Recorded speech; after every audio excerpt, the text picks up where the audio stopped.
Bonjour Marie-France. Bonjour. Alors nous sommes à quelques jours du rallye des cimes historiques et il nous a semblé intéressant de parler un petit peu avec vous. Vous êtes journaliste spécialiste du sport auto. Oui. Journaliste indépendante, vous travaillez pour différents quotidiens locaux? Je travaille pour différents quotidiens régionaux, mais aussi j'ai travaillé pendant plus de 30 ans pour le journal L'Équipe. D'accord. Alors moi quand j'interroge les pilotes du rallye des cimes, ils me disent toujours que la passion du tout-terrain, c'est quelque chose qui se transmet de père en fils. Alors moi je dirais que c'est de père en fille. De père en fille, voilà. Alors comment avez-vous découvert le sport auto d'une part et le rallye tout-terrain? Le sport auto, je le dois entièrement à mon père Jean Bruno. Dès l'âge de 6 ans, j'étais à côté de lui sur le Grand Prix automobile de Pau, où c'était la voie du Grand Prix. Et même beaucoup plus tôt que 6 ans, il m'a mené sur le rallye des cimes avec maman et mes 2 sœurs. Et j'ai une petite anecdote à vous raconter chaque fois que la route n'était pas facile entre Pau et Licatéré. Et à quelques kilomètres de Licatéré, nous étions toutes les 3 malades. Mon papa nous jetait sur le bas-côté avec maman et nous finissions à pied pour arriver jusqu'à chez Bouchette parce que nous vomissions dans la voiture. Et je devais avoir l'âge de 6, 7, 8 ans à peu près, puisque mes sœurs suivaient et il restait 3 à 4 km à parcourir à pied avec nos petites chaussures du dimanche. Donc vous avez vu évoluer la compétition automobile et notamment le rallye tout-terrain. Quel regard vous portez sur cette évolution? Un regard admiratif, de passion et aussi de simplicité. Je trouve que le rallye tout-terrain est resté tel que je l'ai connu, tel que je l'ai fréquenté lors de mon jeune âge avec mon père. Et qu'aujourd'hui, il y a encore une âme dans ce tout-terrain. Il y a un esprit, mais il y a une âme. On n'est pas encore arrivé au stade des circuits français ou mondiaux. On est resté dans de la singularité, avec beaucoup de convivialité, beaucoup de passion et beaucoup d'amitié. Et cette amitié, elle se pérennise et c'est le bonheur que je ressens chaque fois que je viens sur une manche. 61e édition du rallye des cimes cette année. Comment vous expliquez la longévité de cette épreuve? C'est un mythe. Les cimes resteront les cimes, resteront l'épreuve de l'année, resteront ce que nous appelons, nous, l'âme du championnat de France des rallyes tout-terrain. Il ne faut surtout pas les voir disparaître malgré toutes les contraintes que les organisateurs ont aujourd'hui avec Natura 2000 et tout le reste. Je crois que les cimes, c'est une institution, c'est un plaisir de passer 3 jours dans cette belle région qu'est la Soule et surtout au sommet de la Madeleine où on attend les rescapés, je dirais, avec les larmes qui coulent, l'émotion qui dégage. À l'origine, le concepteur, M. Bouchette, avait imaginé de prolonger la saison touristique grâce au rallye des cimes. Et pour avoir lu quelques articles de votre père, Jean Bruno, il citait aussi que c'était un élément important dans l'attrait touristique de la région. Complètement. Je pense que Sauveur était un avant-gardiste, comme mon père l'était aussi à cette époque. Je crois qu'il a vu juste. La preuve, c'est qu'il a passé le relais à son fils Arnaud, qui a eu la même démarche. Et hélas, le fils d'Arnaud ne continue pas, mais bon, il y a l'équipe de Philippe Pérez qui sait travailler, qui travaille dans le bon sens et dans le même sens que Sauveur Boucher avait et que j'ai bien connu. Oui, alors vous côtoyez toujours les acteurs du sport auto et puis du rallye tout-terrain en particulier, que ce soit les organisateurs, les pilotes, les équipes d'assistance, et vous avez certainement tissé des liens avec eux. Est-ce que vous avez constaté une évolution dans l'état d'esprit qui entoure cette épreuve? C'est pas le même état d'esprit qu'autrefois, mais ça reste toujours dans le même concept. Je dirais qu'ils sont un peu plus jeunes que ceux qui couraient les premiers rallyes des cimes. J'ai connu les Legrand, j'ai connu plein de grands pilotes qui faisaient avec leur Jeep ce rallye des cimes, qui était un rallye de fou d'ailleurs. Je me rappelle encore avec mes yeux de petite fille et de cette messe à Cambo. Ça m'a toujours marqué quand on arrivait jusqu'à Saint-Jean-de-Luz.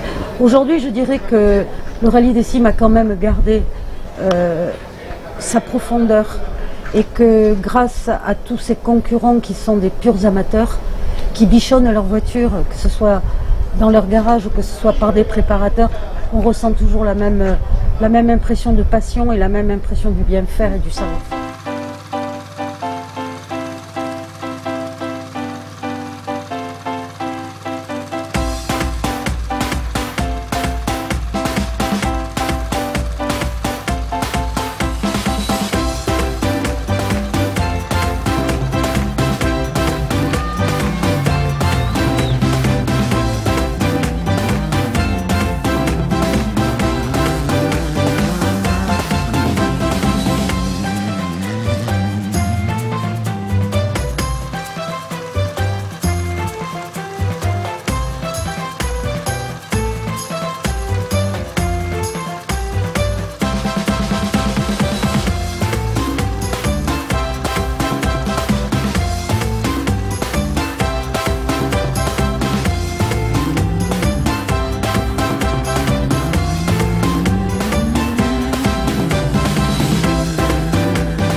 avez certainement quelques souvenirs, quelques anecdotes, des situations soit vécues ou dont vous avez été le témoin liées au rallye des cimes. Il y en aurait beaucoup, mais moi j'ai des souvenirs, c'est de voir mes grands amis du Rallye Raid venir participer aux cimes, comme Pierre Lartigue, comme Patrick Zaniroli, la venue de René Metz, même s'il ne l'a jamais disputé. Et j'espère que le Rallye des cimes bénéficiera prochainement de la venue de Monsieur Dakar, Stéphane Peter Hansel, que je travaille au corps en ce moment pour qu'il vienne au moins les disputer une fois dans sa vie. On a quelques espoirs alors de ce côté-là. Alors. J'espère. Et pour finir, bon, le rallye tout-terrain est quand même bien suivi dans la presse, je dirais la presse locale, également dans la presse spécialisée, mais on a l'impression quand même que dans le sport auto, c'est le parent pauvre un peu. Moi, je me bats pour qu'on me donne de la place et j'ai pas de mal à avoir de la place au niveau de Pyrénées Presse, qui sont La République et Claire Pyrénées, parce qu'on est conscient que c'est un journal régional qui se vend dans la région et que des événements comme le Rallye du Barretous, Arzac, Orthez et les cimes méritent de la place et méritent des pages avec des ressentis, avec des anecdotes, avec quelque chose qui puisse permettre au public de venir, de drainer le public vers ces épreuves-là, vers ces manches-là, grâce à notre journal et grâce maintenant aussi au site internet de la République des Pyrénées. D'accord. Merci Marie-France. Merci à vous.